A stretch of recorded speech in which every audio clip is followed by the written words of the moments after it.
Salut à vous tous, bienvenue dans le journal La Bande Dessinée, avec aujourd'hui comme invité Patrick Goulesque. Et oui, c'est le scénariste de Nabudicodinosaure. Bon, c'est plus simple, je vous dis Nab, pour les intimes. Il est aussi illustrateur, dessinateur, et on a rendez-vous avec lui, maintenant, chez lui. Patrick Goulesque, bonjour. Bonjour Pal. Ça me fait plaisir de te revoir. Écoute, c'est un plaisir que nous partageons, voilà. Ah oui. Voilà. Et toi, en fait, scénariste, dessinateur de bande dessinée, tu as fait les Beaux-Arts à Toulouse. Oui, alors, c'est un petit épisode de ma vie, voilà, j'y suis pas resté jusqu'au bout, j'y suis resté 2 ans en fait. Oui, j'ai fait les Beaux-Arts. Après avoir passé un bac A7 à l'époque, un bac de français, mais également de dessin et d'histoire de l'art, voilà, qui m'ont ouvert un petit peu les portes des Beaux-Arts avec quelques camarades à Toulouse. Et une époque pleine d'attentes, on va dire, pleine d'envie aussi. Et puis bon, je me suis assez vite rendu compte que les Beaux-Arts, c'était pas pour moi. Voilà, moi j'avais besoin d'autre chose, quoi. Et si je ne me trompe pas, en 1982, donc en 1982 pour nous, ta première bande dessinée sortie s'appelait Vacances dans l'Ouest. Oui, alors, Vacances dans l'Ouest, c'est beaucoup dire que c'est une bande dessinée.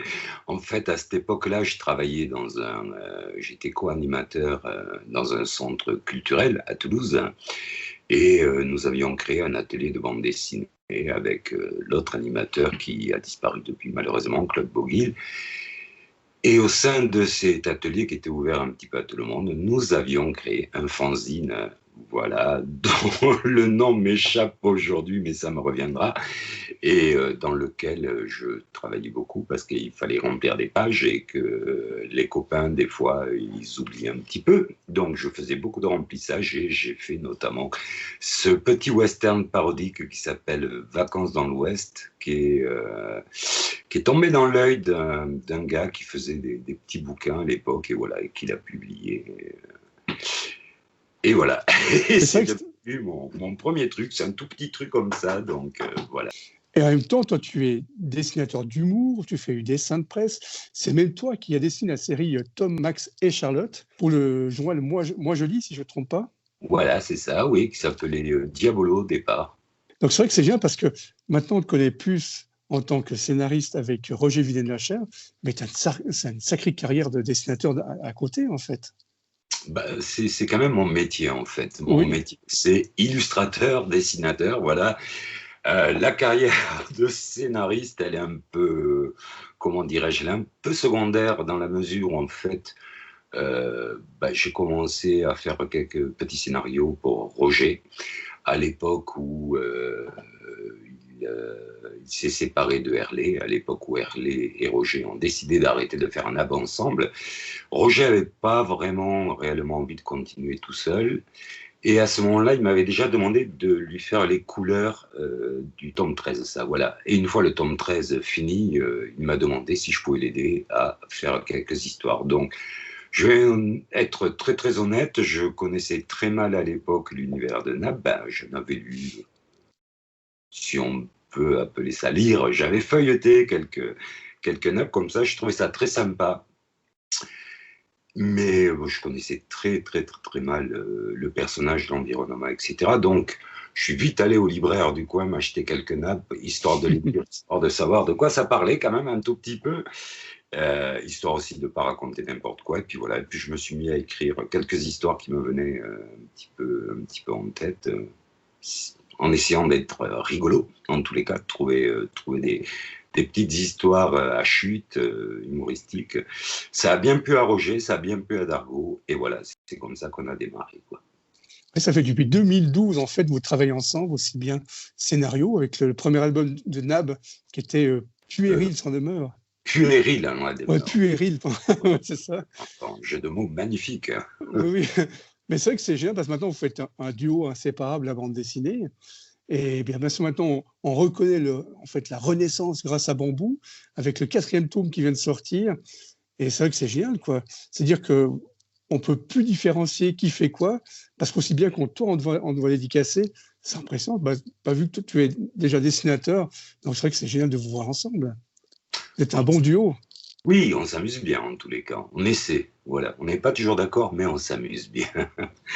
Oui, et puis bon, le moment de la dédicace, c'est un moment assez rigolo aussi, parce que moi j'ai ma façon de faire qui n'est pas nécessairement celle de Roger, ma façon de dessiner, ma façon de me réapproprier un petit peu tout ça. Et Roger déteste d'ailleurs qu'on dédicace tous les deux ensemble, parce que moi je fais des dédicaces sur 2 pages, je fais des gros trucs avec des petits détails un petit peu partout. Et quand c'est moi qui dessine et que c'est lui qui encre les dessins, ça lui prend des plombes. Donc il aime trop ça. Mais oui, c'est 2 univers qui sont un petit peu différents, mais pas tant que ça finalement. C'est 2 façons en tous les cas d'aborder la dédicace, d'aborder aussi le travail parfois, parce que c'est la conjugaison on va dire, de nos 2 imaginations qui fait qu'on obtient un petit résultat. On n'a pas toujours la même façon d'aborder les trucs, et c'est vrai que je pense qu'on est assez complémentaires tous les deux quand on travaille en tous les cas, et aussi qu'on s'amuse forcément, parce que les festivals et même la création d'un album, ça reste quand même toujours un moment de plaisir, d'amusement. Voilà, il faut qu'il y ait une envie en tous les cas, et j'espère qu'on la sent. Et c'est ce que j'ai beaucoup aimé dans ce dernier album, c'est que d'un seul coup, on a des gros clins d'œil. D'un coup, on a King Kong dans l'histoire. C'est vrai que c'est génial. Et moi, ce que j'aime bien, on retrouve, j'ai l'impression que moi, il y a 2 dinosaures, j'ai l'impression que c'est les 2 petits vieux du Muppet Show qui se trouvent toujours au bon endroit pour commenter.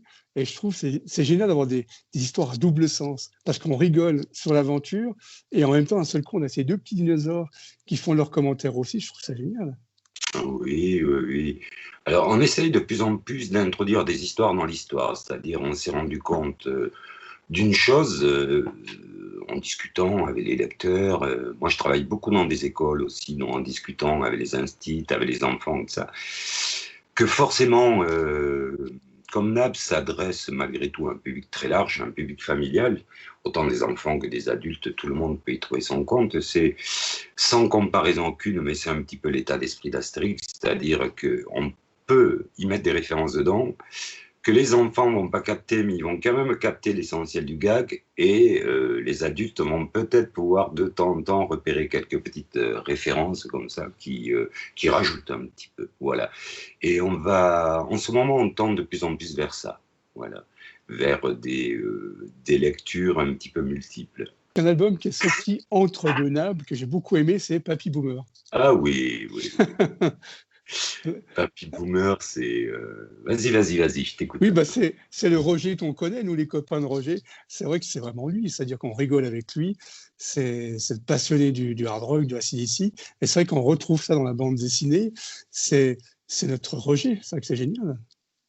Alors, Papy Boomer, c'est une histoire assez rigolote, parce que quand on a proposé une nappe à Olivier Sulpice chez Bambou la première fois, il n'était pas très chaud pour publier ça. Donc il nous a dit, par contre, je suis ouvert à toute proposition. Donc on a cherché un petit peu, et on s'est dit, tiens, bah, ça pourrait être sympa de faire un truc pour les vieux, entre guillemets, parce que 60 ans, on n'est pas vieux. Moi, je fais 60 ans dans 2 mois, donc je me sens pas vieux.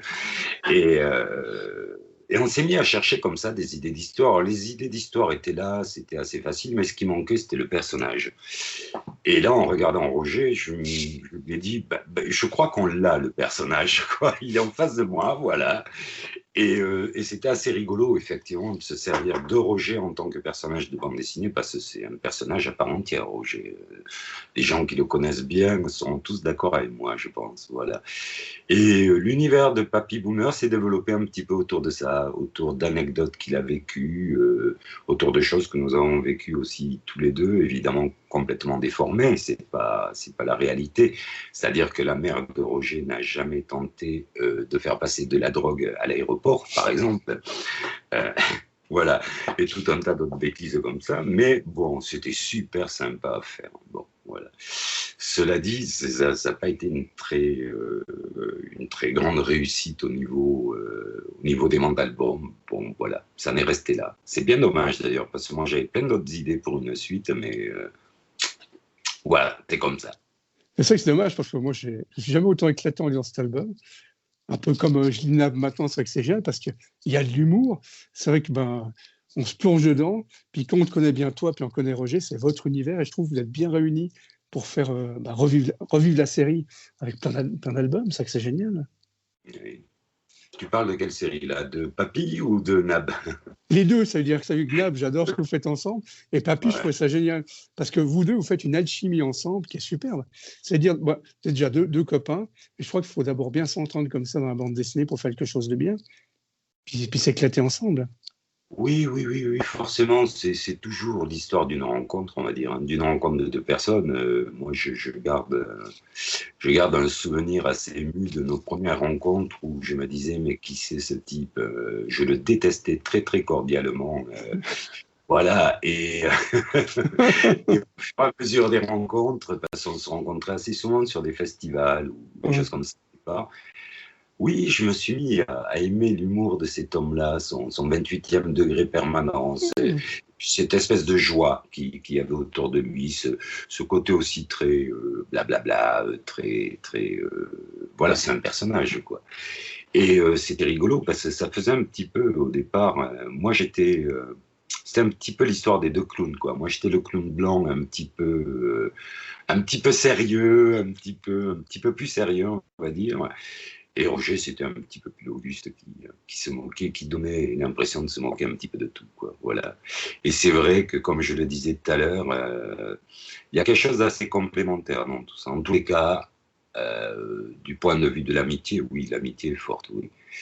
C'est assez difficile d'ailleurs par moments de dissocier le côté travail proprement dit, du côté affectif.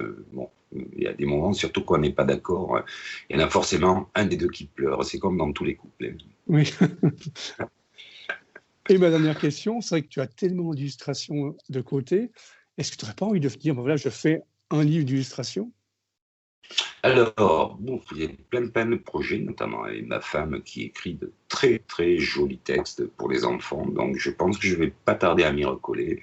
Et puis ça démange un petit peu le dessin aussi, quand il n'y a pas touché depuis un moment et que c'est ta passion. C'est vrai que ça commence à bouger un petit peu partout dans la tête, dans les doigts. Donc oui, je dessine quand même un petit peu tous les jours, voire même un petit peu beaucoup tous les jours, parce que je ne fais pas que les scénarios de Nab, j'ai aussi du travail à côté, du travail d'illustration en presse, en publicité par moment. Comme je le disais également tout à l'heure, beaucoup d'interventions scolaires durant lesquelles je leur explique un petit peu les mécanismes, j'explique ça aux enfants, un petit peu les mécanismes de l'illustration de la bande dessinée, etc. Donc je dessine, je fais des grands dessins sur paperboard. Comme tu m'as peut-être vu le faire, je fais de temps en temps également des animations de salon. Je fais des très grands dessins comme ça sur paperboard, en essayant de trouver chaque fois un petit truc un peu rigolo. Dont le dessin, ça reste quand même essentiel.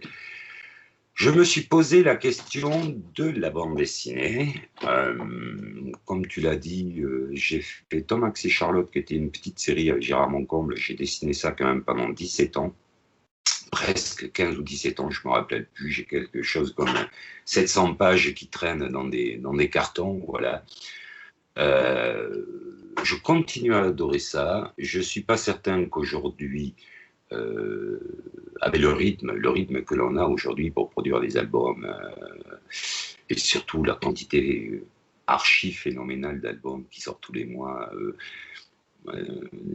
ça me motive un petit peu moins, c'est la bande dessinée, quoi. Ou alors je deviens feignant en vieillissant, je sais. Mais moi, je suis quand même beaucoup plus illustrateur, quoi. Ce qui m'intéresse, c'est de raconter quelque chose dans un dessin, dans une illustration, avec des petits détails un petit peu partout, voilà. Avec des petits bonhommes qui se baladent. Voilà, ça m'intéresse. Donc oui, c'est ça mon sous peu, je pense que vous verrez des choses apparaître. Voilà. Je me réjouis de voir ça.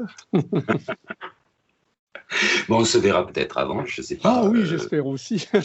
Ouais, je désespère pas de revenir faire un petit tour en Suisse, planquer mes économies comme je le faisais les 2 ans, voilà.